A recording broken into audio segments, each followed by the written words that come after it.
Aku berhenti dulu, Mas. Capek. Wajah pria gondrong yang awalnya tersenyum tiba-tiba berubah marah.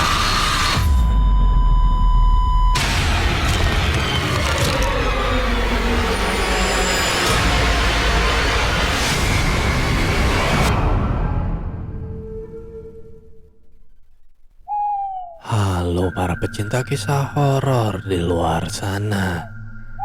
Berjumpa kembali dengan saya, kurator dari kanal Suarna Lokaya.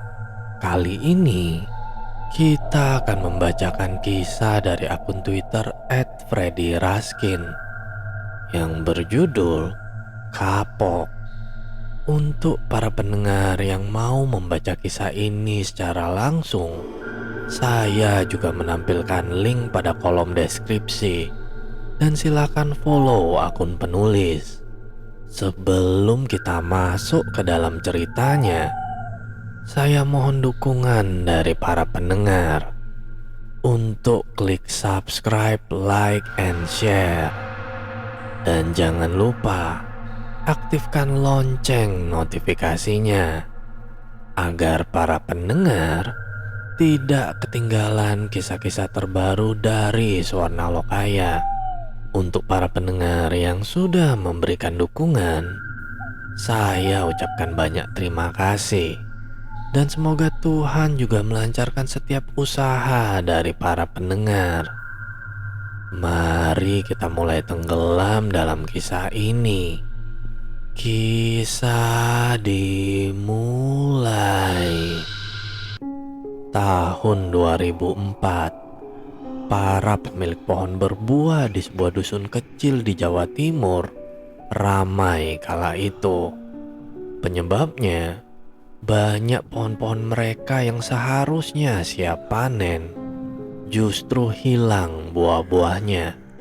Tak banyak sebenarnya, hanya 1 atau 2 karung.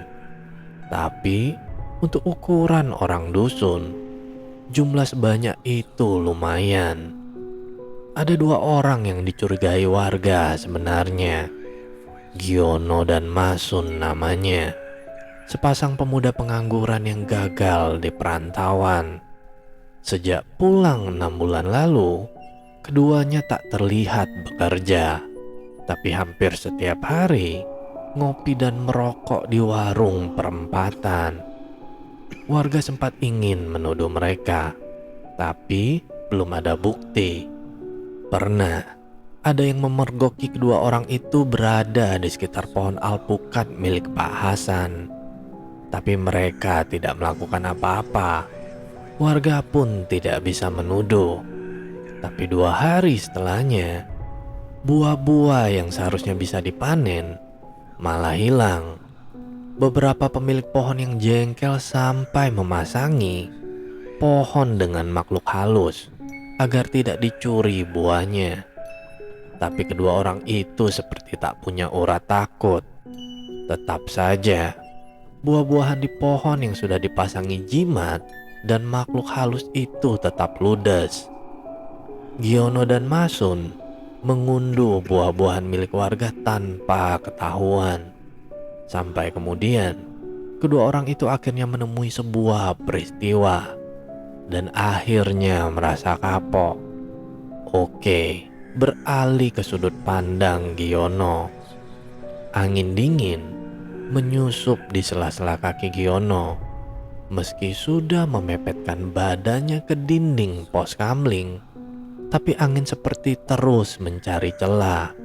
Masun yang duduk berjongkok sambil membakar kretek juga terlihat kedinginan. Buntalan sarung di dekapnya. "Sun, sudah waktunya kerja ini," kata Giono sambil menyenggol Masun yang disenggol melirik. "Ya, ayo, tapi aku masih ingat kejadian kemarin. Serem noh." Giono lalu mengingat kejadian sehari sebelumnya. Waktu itu, malam belum larut benar. Orang-orang yang sholat isya berjamaah di masjid baru saja membubarkan diri. Agar tak mencurigakan, Giono bersama Masun sengaja membaur dengan para jemaah malam itu. Begitu melewati area kebun alpukat milik Pak Anam, Giono dan Masun melipir. Rombongan warga tak menyadari jika dua orang pemuda itu memisahkan diri. Giono dan Masun melompati pagar bambu kebun dan langsung menuju pohon yang paling besar. Sudah 3 hari ini mereka mengamati pohon itu. Tak menunggu lama, Giono langsung memanjat pohon yang tingginya sekitar 6 meter. Masun bersiap di bawah dengan membuka sarung yang dibawanya. Perlahan, satu persatu buah pun jatuh. Masun menggerayang mencari kemana buah-buah menggelinding. Daerah di sekitar kebun alpukat benar-benar gelap. Mereka berdua hanya mengandalkan penerangan dari bulan. Namun tampak remang-remang. Masun berhasil mengumpulkan 22 butir alpukat. Dia lalu berbisik ke Giono agar segera turun. Alpukat milik Pak Anam memang istimewa. Ukurannya besar-besar. Hanya 22 butir, ukurannya sudah hampir 1 karung. Oke Sun, oke. Giono menyahut dari atas. Lalu terdengar suara. Bro! Giono melompat dari atas. Dibersihkannya sisa daun yang melekat di badannya. Saat akan menghampiri Masun, Giono dikejutkan dengan suara bruk yang kedua. Masun yang ada di depan Giono ikut kaget. Mereka khawatir ada orang lain yang tadi bersembunyi di atas pohon. Tangan Masun lalu meraba sakunya, mengeluarkan senter kecil. Giono berpindah ke belakang Masun, khawatir kalau yang jatuh adalah pemilik pohon. Lampu senter Masun diarahkan ke sekeliling pohon, sampai akhirnya dia menyorot ke balik pohon alpukat.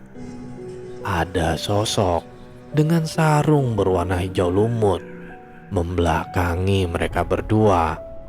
Jantung Masun sudah berdetak cepat, mengira pemilik pohon menjebak dirinya. Begitu lampu mengarah ke bagian kepala sosok itu, tiba-tiba dia menoleh. Wajah orang itu dipenuhi bulu seperti wajah siamang. Giginya semuanya berbentuk siung berwarna putih besar, seukuran jempol kaki. Tanpa komando, Giono langsung berlari ke belakang. Masun pun menyusul terpuntal-puntal. Esoknya, selepas subuh, Giono dan Masun buru-buru kembali ke tempat itu, mengambil senter dan sarung yang ketinggalan saat mereka lari tadi malam. Tentunya sekalian dengan beberapa butir alpukat. Masih ingat kan kamu? Kata Masun lagi, menyenggol balik Giono. Kali ini Giono mengangguk dan bergidik ngeri mengingat sosok yang meringis kepada mereka malam itu. Tapi kalau tidak cari buah, tidak bisa merokok kita Sun. Giono kembali mengompori kawannya. Masun menyedot lagi kereteknya. Dilihatnya, bungkus rokok isinya tinggal 1. Akhirnya, runtuh juga iman Masun. Ayo, sudah, sasarannya di mana tapi no? Kalau Pak Anam, ndak mau aku. Giono tersenyum mendengar jawaban Masun.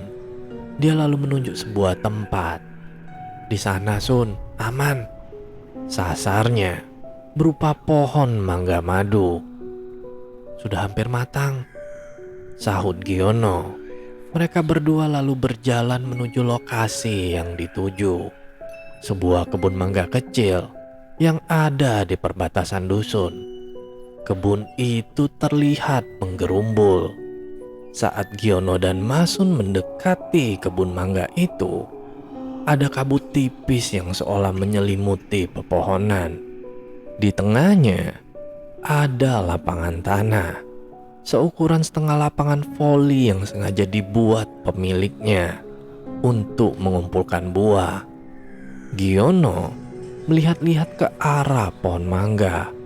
Buahnya tampak lebat. Mereka berjalan sambil berjinjit mendekati pohon yang paling banyak buahnya. Kebetulan pohon-pohon mangganya tidak terlalu tinggi. Jadi dengan mudah tangan Masun mencabuti buah mangga. Di sampingnya, Giono juga tak mau kalah. Sarungnya sudah berubah menjadi gendongan keranjang buah. Masun masih bersemangat memilih buah-buah itu. Sampai tiba-tiba sebuah tangan menepuk pundaknya. Masun menoleh. Seorang pria muda dengan rambut gondrong bertelanjang dada berdiri di belakangnya. Masun kaget, tapi merasa tidak takut. "Ayo main bola, Mas," ajak pria itu. Masun menoleh ke arah Giono. Ternyata ada pria yang hampir mirip dengan yang menepuknya tadi di belakang Giono. Pria itu membawa bola di tangannya. Seperti dihipnotis, Masun menuruti pria yang tidak dikenalnya itu. Mereka bermain bola bersama belasan pria lainnya. Anehnya, wajah pria-pria itu mirip semua. Berambut panjang, bertelanjang dada, dengan celana kain berwarna putih pucat. Masun dan Giono memang senang bermain bola. Tapi begitu diajak pria-pria itu, keduanya seperti lupa semuanya. Padahal tidak ada satupun yang mereka kenali. Giono dan Masun seperti lupa waktu. Entah berapa jam dan berapa ratus gol yang mereka ciptakan. Keduanya terus asik bermain bola. Lama-lama, Giono mulai merasakan lelah yang luar biasa. Tapi pria-pria gondrong yang bermain bola sepertinya tak punya rasa capek. Giono berjalan ke pinggir lapangan, ingin beristirahat. Tapi belum sampai ke pinggiran, seorang pemuda gondrong menariknya ke tengah lapangan. "Aku berhenti dulu, Mas. Capek," kata Giono kepada pria itu. Wajah pria gondrong yang awalnya tersenyum tiba-tiba berubah. Matanya melotot marah ke arah Giono, lalu menariknya dengan kasar ke tengah lapangan. Akhirnya Giono kembali bermain bola. Diliriknya Masun yang ternyata juga tampak kelelahan, tapi tak bisa berhenti bermain bola. Kakinya terus menendang bola meskipun tak bisa berlari. Rasa capek luar biasa kembali menjalar. Tapi orang-orang berambut gondrong itu seperti tak mau melepaskan mereka berdua. Ketika Giono mau duduk di tengah lapangan karena tak kuat menahan lelah, seorang pria gondrong kembali menariknya untuk berdiri. Dipaksa kembali bermain bola. Giono mulai menangis. Tubuhnya seperti tak kuat menahan capek, tapi tidak bisa melawan kehendak pria gondrong itu. Masun juga terlihat sama. Bajunya sampai basah kuyup karena keringetan. Disitulah Giono baru mulai menyebut nama Allah. Dia takut setengah mati. Orang-orang gondrong itu seperti tak peduli dengan kondisi Giono dan Masun. Mereka terus memaksa keduanya bermain bola. Hingga kemudian Giono yang sudah tidak kuat mendengar namanya dipanggil-panggil. "Noh, Giono," ucap suara itu. Giono yang dipanggil menoleh ke kanan dan ke kiri. Giono baru sadar jika pohon mangga yang tadi berada di sekeliling lapangan sudah tidak ada. Diganti tiang-tiang berwarna putih. rapat berjajar mengelilingi lapangan. "No, Giono, kesini!" Suara itu kembali terdengar. Sambil menendang bola, mata Giono mencari sumber suara. Ternyata di ujung lapangan ada Haji Jakfar dan Pak Salim. Haji Jakfar ini guru ngaji Giono. Kyai Jakfar melambaikan tangannya, memanggil Giono. Dengan sisa tenaga, Giono berlari ke arah Haji Jakfar. Tangan-tangan pria gondrong sempat berusaha menarik Giono. Giono berhasil lolos. Dikibaskan tangannya untuk menangkis tangan pria gondrong itu. Kali ini, permainan bola mendadak berhenti. Pria-pria gondrong itu berusaha mengejar Giono. Kurang semeter mendekati Haji Jakfar, kaki Giono tertangkap dan sempat ditarik. Giono terjerembab jatuh. Kakinya berusaha menendang-nendang tangan pria gondrong yang menariknya. Lalu dengan cepat, Giono merayap menarik sarung Pak Haji. Begitu tangannya menyentuh sarung, jari-jari tangan pria gondrong langsung melepasnya. Nafas Giono naik turun menahan rasa lelah yang luar biasa. Dia lalu berdiri, dibantu Pak Salim dan Haji Jakfar. "Makanya no, sudah dibilang jangan mencuri kok terus mencuri," kata Haji Jakfar setelah dirinya bisa berdiri. Giono hanya bisa meringis. "Sekarang bagaimana caranya? Temenmu kamu bawa ke sini," kata Haji Jakfar lagi. Giono lalu menoleh ke arah lapangan. Nafasnya seakan berhenti sesaat. Dilihatnya, orang-orang gondrong itu bukan lagi manusia, tapi makhluk dengan tubuh kurus tinggi, berwarna putih pucat, dengan kepala luncuk. Bola yang dia tendang untuk bermain berubah menjadi banaspati yang menyala-nyala. Dan Masun ada di tengah-tengah mereka dengan wajah layu.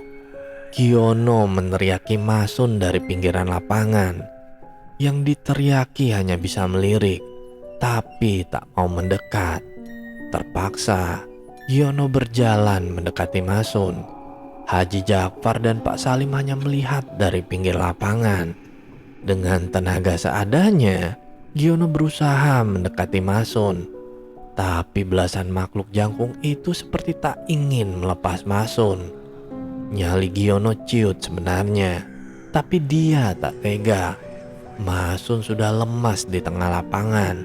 Tubuhnya beberapa kali ambruk tapi diangkat lagi.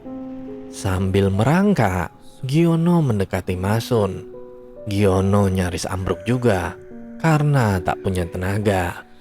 Jari-jari panjang makhluk pucat itu mencengkram pundaknya. Giono hanya bisa pasrah. Sebelum ditarik lagi ke tengah lapangan, Haji Jakfar sudah berdiri di sampingnya. Tangannya mendorong makhluk pucat bertubuh jangkung itu, lalu menarik Masun dan menyeretnya bersama Giono. Setelah itu, Giono tak ingat apa-apa. Giono baru sadar setelah dirinya mendengar suara azan. Mata Giono melirik silau ke arah beberapa orang yang sedang duduk bersila di depannya. Ada Haji Jakfar, Pak Salim, bapaknya, dan 3 orang warga lainnya. Mereka mengaji sambil memejamkan mata. Di sampingnya, Masun juga baru membuka mata. Dalam posisi bersandar di batang pohon mangga, Haji Jakfar lalu berhenti mengaji. Dia berjalan mendekati Giono. "Sudah kapok no," ujarnya ke hadapan Giono. Masun dan Giono saling lirik serta mengangguk pasrah. Setelah diminumi air gula, keduanya baru mulai bisa berjalan. Ternyata Giono dan Masun sudah 2 hari tertidur sejak mereka datang untuk mencuri mangga. Ada seorang warga yang pada siang harinya tak sengaja lewat kebun mangga, melihat keduanya tertidur di bawah pohon. Tapi berulang kali diguncang tetap tidak bangun. Warga itu akhirnya melapor ke Haji Ja'far. Setelah dilapor, Haji Ja'far sempat melihat kondisi dua orang itu. Lalu Haji Ja'far meminta agar warga itu tidak lapor ke orang lain. Ternyata Haji Ja'far mencari pemilik pohon mangga itu. Pemiliknya tak lain adalah Pak Salim. Haji Ja'far harus menunggu sampai esok harinya karena ternyata Pak Salim sedang pergi keluar kota. Haji Ja'far lalu mencari orang tua Giono dan Masun, lalu mengajak mereka mengaji bersama di depan Giono dan Masun yang terlihat tidur di batang pohon mangga. "Ya Pak Haji, maaf, saya kapok," kata Masun setelah benar-benar sadar. Selesai. Halo para pendengar, bagaimana? Suka dengan kisah ini? Jika suka silahkan tinggalkan komentar di kolom komentar. Dan bagi para pendengar yang mau kisahnya dibawakan, silahkan kirimkan ceritanya ke email suwarna.lokaya@gmail.com. Baiklah, cukup sekian kisah horor kali ini. Semoga para pendengar beserta keluarga sehat selalu. Dan sampai bertemu lagi dengan kisah horor berikutnya. Tentu saja di kanal Suwarna Lokaya. Bye.